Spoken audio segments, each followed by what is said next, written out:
Dave Shoulder telling like it is. Vikings Weekly. Chris Carter. Boy, those catch touchdowns. Sitting here in week 7 last night here on Monday.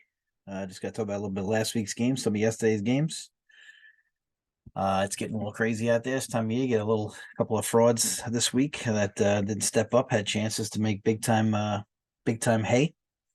Vikings last week had a win versus the Bears, and I swear to God, if the rookie D2 quarterback didn't just throw a Hail Mary, I think we lose that game. But tonight we have to find a way to get him without Debo. Christian McCaffrey is going to play. That's why I waited this late to do it. We'll probably lose by 1 score and mismanage the clock. So that's what we do as the Vikings. And, like I said, our GM was a disaster, gave away some defensive talent. Now that we have a good defensive coach in Flores, we gave it all away. So now we don't have the guns to do it. Offensively, with no Jefferson, we're not smart enough to run the ball, which leads me to a couple of things I want to talk about here this week. Just around the NFL, that's the clock management is just horrendous. The Eagles' clock management, just horrendous during the week, just against the Jets. You got to punt the ball there and make Zach Wilson come down the field with 50 seconds left and no timeouts.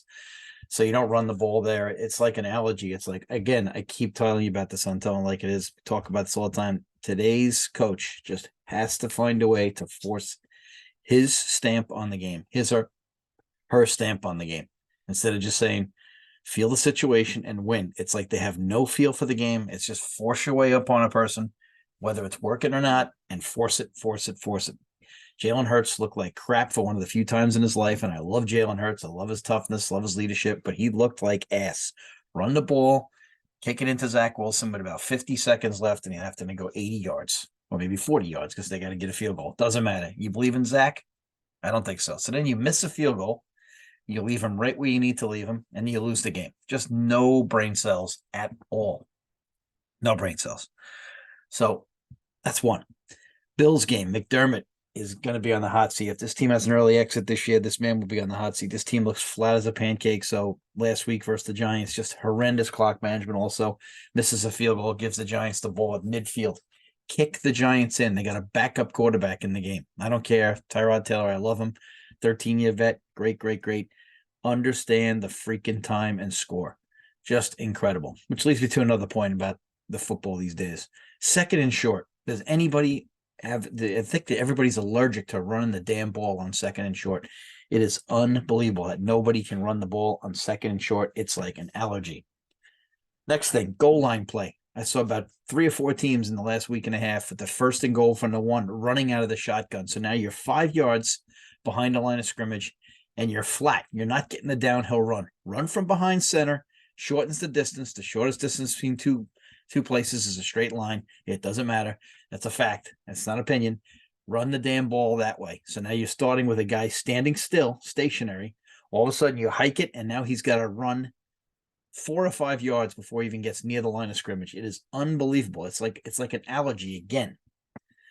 Nobody plays complimentary football anymore. No one does the little things. It's just incredible. And that's why you see offenses again struggling here. It's a similar thing in baseball. No one's playing complimentary baseball, either in scoring runs. It's the same thing here in football. The play calling is absolutely atrocious in these games. Everybody's got to run everything out of the freaking gun. Take a physical advantage, run on a team, pound them into submission, give your defense a rest, play action off of that. Nope, nobody's doing that. Another thing, QB pay. I like Daniel Jones a lot. But again, just because you're the best quarterback available doesn't mean you're worth $40 million. And you might say, well, that's what they get. Well, it's the same thing with these QB drafts. If you go down the last 10 years of the NFL and look at the QB drafts, it is horrendous. Where's Jameis Winston? Where's Marcus Mariota? Where's Rosen? Where's Sam Darnold? Where are these guys? Zach Wilson struggles. Where are these guys? Who said these guys were great quarterbacks? Look, Mitchell Trubisky. Number 2 pick on Mitchell Trubisky. Let's go through that draft. You're telling me you can't find 2 players better than Mitchell Trubisky in that freaking draft? Just because you're the best quarterback doesn't mean you're a good quarterback. And again, these GMs feel, oh, this GM's such a hard job. I disagree. I think most of these guys are dumbasses, and I think they suck. Most of them are just stupid beyond belief. It's common sense. I don't want to hear about mathematical formulas. Watch a guy play. You can tell me if he has a motor or not. If he doesn't have a motor, don't want him. period. Same thing in any sport. On to the games from this week here. Jaguars beat the Saints. The Saints so disappointing. Still going to be the best team in a bad lot, that division. Carr is a mess. This is why Carr is not a great quarterback. Again, probably overpaid for Carr. This is a team I just cannot believe. They had a great opportunity. There's a bunch of teams this week that had what I call good season opportunities. Now, I think the Saints will be all right because the division is so bad, but the Saints are one of them. Saints were 3-3. Now, the Jags are a tough team, but the Saints are still so disappointing. Got a lot of talent on this team, just not getting it done. Good defense. Offense looks like crap. To Carr's credit, they did drop a touchdown pass, and so that's a little bit different. The Jags are 5-2, and they're not even playing well yet. And this is a theme around the NFL, too. Teams like the Jags, teams like the Chiefs, teams that are playing poorly and still winning games. And that's pure coaching right there. Same with the Seahawks. Seahawks, how they're 4-2 is beyond me. But again, these are winning coaches. Ravens, same thing. Not even playing well, 5-2. We'll get to that in a minute. But you sit there and you look at opportunities for some of these teams in these games, and you just wonder, what the hell happened to some of these teams? So if we go around the league here from yesterday, and you look at the scores, I mean, you have a situation here where the Raiders and the Bears, this is one of the teams I lost in a knockout pool. The Raiders had a chance to be one of those teams, 4-3, had a chance to step up, didn't get it. Didn't get it done, playing at the 1-5 Bears with a D2 quarterback. Kid played okay. Fields is out. Can the Raiders take advantage? And this was going to be a chance for the Raiders to say, hey, we're going to have a good year this year. We get to 4-3. Maybe we take Coach off the hot seat because he is really on the hot seat. Him and Staley are just going nowhere fast. It's just not going to happen for them. So that's a big problem. You could just see it now that some of these teams, it's just not going to click for them. You can see it. You can feel it. And the Raiders had a chance to get to 4-3. Now you get 3-4. Adams is bitching. Bears, great job by the Bears. They take advantage of a couple of situations there. They get the job done. Badgett, 162, a touchdown. Not bad. Another couple of weird trends yesterday we saw in the games. Teams that lost the turnover battle won the games a couple of times. Very strange. Giants lost the turnover battle, win the game. So a lot of that yesterday. Hopefully the Vikings can take care of the football tonight versus the Niners. We'll see about that. Browns, Colts. Browns are 3-2 going to play the Colts. Browns are now 4-2. It's such a tragic 4-2. They could be so much better if they blew the game versus the Steelers. This is a team that's dangerous, but we don't know what the hell's going on with Deshaun Watson. One of these two losers is gonna be in the mix. And we say losers because they just haven't had success recently. And here we are. The Browns win the game. They take advantage. They go 39-38. Couple of tough penalty calls. One was definitely a penalty call. The pass interference, the ball ended up about 10 feet behind. And it was a lob throw. It wasn't a line drive throw. You could see a guy could reach up. That ball is not catchable in any shape or form. But it was great to see one of these teams get to 4-2. The Colts still have a shot, I'm sure, in that divisional. They're not catching the Jags, but they're going to have to compete now. They're 3-4 with the wild card. But the Colts have been better than advertised. Coach has done Shane Steichen did a great job with them. Bills, this team is, like I said, McDermott in big trouble. In addition to not being able to handle the clock, 4-3, could be 3-4. But imagine the game versus the freaking Giants. They tried to give away. Belichick getting a ton of heat. The Bills just won't grow up. Now I know Milano's out. I know the D-back's out. Von Miller's not fully back. It's starting to take its toll. If this team bows out early at 4-3 here and goes out wild card weekend, this team is going to be in big trouble, and you're going to see a lot of people screaming about it. And then you'll probably bring someone in there and. McDermott deserves to stay, but at the same time, sometimes a coach does peak, and I think the message might get stale up there. I think you might have to bring in a fresh set of eyes and see what happens up there. Redskins at the Giants. Redskins, one of those teams that had a chance to step forward yesterday. You're playing at the Giants, back up Tyrod Taylor. Redskins can't get offense. I have to tell you, Howell is the worst quarterback in the league right now. I never saw a guy who had less understanding of what touch was for a situation. He's throwing lob passes to guys and underthrowing guys on routes when they get behind the backside of the defense, underthrowing guys, bad picks everywhere. Then you see a situation where he's trying to throw line drives on fade patterns. You don't throw a line drive on a fade. You got to get some arc under. You got to get some air under it. Terrible job. Howell looks lost. Time to make a QB change there. The Deadskins now 3-4. And like I said, the pass rush was great. Giants have that weird stat. 7 of their 9 linemen that they went to camp with are out. That's just way too much for anyone to bear. Giants get a good win. I can't believe people are talking about Dable's head around here. You got to be kidding me. This guy's a big time coach. If you don't know that, you don't know what the hell coaching looks like. Taylor did a decent job yesterday, 279, 2 touchdowns. Saquon's still not getting the ball enough for my liking. I'd like to see him get a couple more touches. But good job for the Giants to get on the board here, 2-5, get the Giant fans off the ledge. But then again, I'm reminded of why New York fans are so frustrating. Here we are in New York, and you're sitting there, and all of a sudden today we're saying, we could go on a run. Listen, dude, you barely got that win yesterday against a really crap offensive team. And this is what drives you crazy. People say, how can you root for non-New York teams living in New York? It's the fans and the calls on WFAN and everything like that. The fans are just so delusional. So now you're 2-5 because you squeaked by. Oh, you can go on a big run. I've said it once. I said it before. I said it on the preseason show about the schedules. The Giants can get to 5-6. They can make some hay, but you got to get to 5-6. Right now, you're 2-5. You still got to play the Eagles twice. That is not a fun proposition. Okay, so let's remember that. Falcons had a chance. Falcons and the Bucks had a great chance. First place game, very exciting. Falcons took advantage and beat the Bucks. Bucks all of a sudden starting to tread a little water at 3-3, starting to leak a little bit. Mayfield 275, but threw a pick.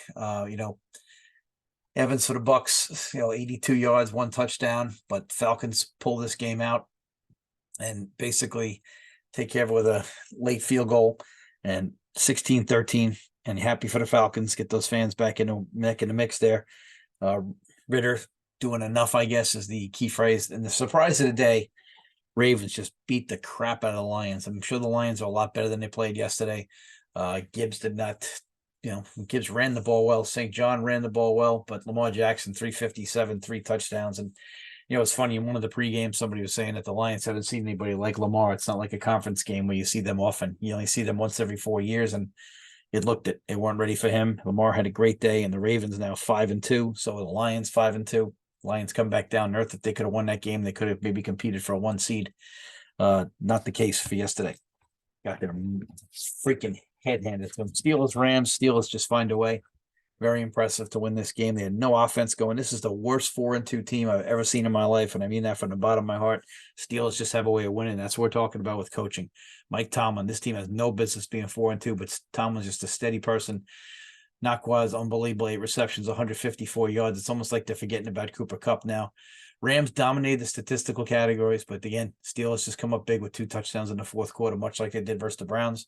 Steelers 4-2, Rams 3-4. Really bad loss for the Rams. They had that game at home. They had that game under control, and they didn't take care of business.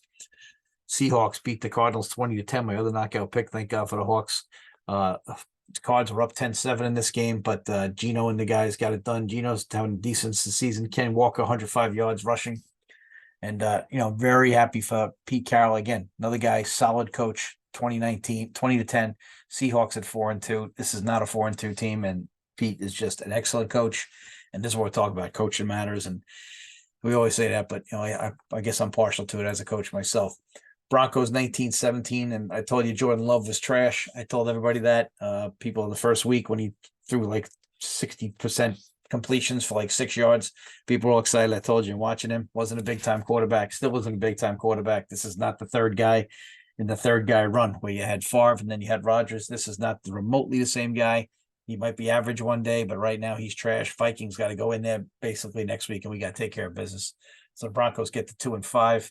A lot of people talked about the Broncos tanking and Sean Payton taking the quarterback, but the comments this week by Williams Camp, whether they're true or not, whether he wants partial ownership, scare the hell out of me as a Viking fan. I don't want anything to do with a guy that thinks he deserves partial ownership when he's looked like crap the last 2 weeks against college defenses.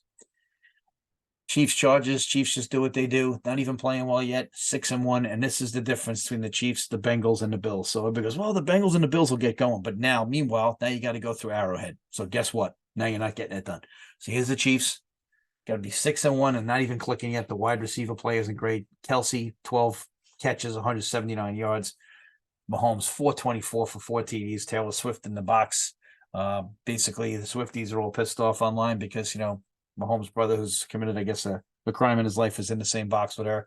And here comes the beginning of the downfall of that relationship with all those psycho followers. Eagles smack the Dolphins. Dolphins have 0-2 versus winning teams, not a real team.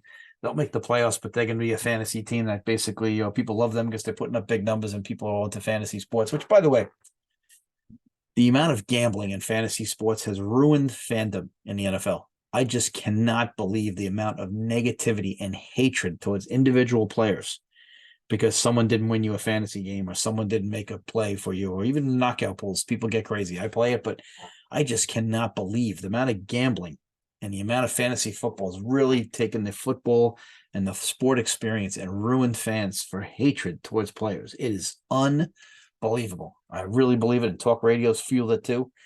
And I like talk radio, but people I never remember this much vitriol towards players. It's just incredible. I mean, people just want to scrap things and start over. It's like their fantasy team lost, so now they panic, or the guy didn't get them enough points. Yeah, let's scrap the whole season. Let's tank after 6 weeks. Who the hell ever thought of tanking 10 years ago? And it's not like it's a new thought of like that's an advanced thought. People think, oh, these new ideas are better. This is not a new idea that's better. Tanking. These guys got to make a living. These guys got to play ball. Coaches got to win games. Yeah, you tell them you want to tank, and then you use your coach's record against them. It's trash. The other thing I want to say is this era of quarterback, a ton of these guys putting up big numbers without scoring any points. So in 15 years, when they're arguing about how great this era of quarterback is, I totally disagree. Dan Marino's right. He threw for 550 yards today. They count passes that are shovel passes, like right in front of the line as a pass completion. The rules, nobody allowed to touch anybody, not allowed to hit the quarterback. It is unreal. I mean, again, so many of these numbers that these guys put up, and then they don't score any points. I mean, it's quite frightening. Russell Wilson yesterday, 194 yards, 1 TD. Yeah, but only got 19 points, Russ. Young from the Panthers. I mean, he had a bye yesterday, but putting up some good numbers as far as completions and stuff like that. They're not putting up any points. Just not putting up any points, and it's a big difference. So the Eagles won that game last night, 31-17. Hurts 279, 2 touchdowns. Swift 15 for 62. Brown had a great night, 10 catches, 137 yards. Eagles are legit. Them and the Niners, I feel, are the best two teams. But again, this is just going to be a very, very, very fun playoff situation coming down a stretch here. But those teams yesterday had a big chance to step up. The Rams had a chance to step up. The Raiders had the best chance to step up against the Bears, and they just didn't do it. The Seahawks did step up. So you got to see them as a chance to be a threat here. You also saw teams like, I mean, I still say the Saints had a chance to step up, but they're not even playing well. The Jags, and they're still winning. Again, another good coach. Bills falling apart. Redskins had a chance to step up, didn't do it. Bucks at home had a chance to get to 4-2. Now you get 3-3. Let's check out the standings here. It's getting a little early, but it's the first time I'm going to check out the standings this year. We'll go in conference mode, and we'll check it out here. Right now, the Bills would be the 7th seed. In the AFC, it would be Kansas City would get a bye. Dolphins would play the Bills. We saw how that worked out. Bills might want to stay there. Ravens would play the Browns, which would be a great game. Jacksonville play the Steelers, and those would be good matchups. Those will be fun matchups. And the Jets right now are on the outside looking in. Jet fans are going a little crazy here in New York, but we'll say they beat the Eagles, and I think they go into the Super Bowl. Eagles would get the bye in the NFC. The Niners, so after they play tonight, will have the same amount of games. They would play the Bucks. Lions would play the Cowboys.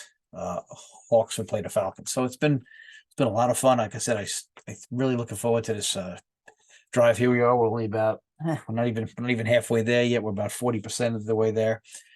It's going to be a fun football season. But again, we just got to watch some of these clock management situations in these games. It's just horrendous. Nobody playing complimentary football. People running the ball out of the shotgun from the 1-yard line. I don't understand it. This happened to the freaking Seahawks yesterday. And I love Pete Carroll, but pound the goddamn ball in there 3 times from the 1. You're going to get in there.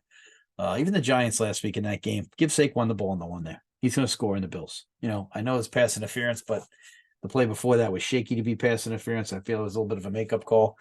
Give Saquon the ball there. He could have been 3-4. It would have been a big difference. But so anyway, Vikings hopefully tonight. My Vikes hopefully find a way.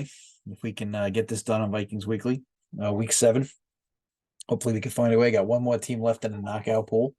Hopefully I can pick a winner next week. Maybe they be in the Chargers' hands. We'll see if we can get something for the Chargers. Anyway, we're looking forward to seeing you next week on Vikings Weekly. It's always fun.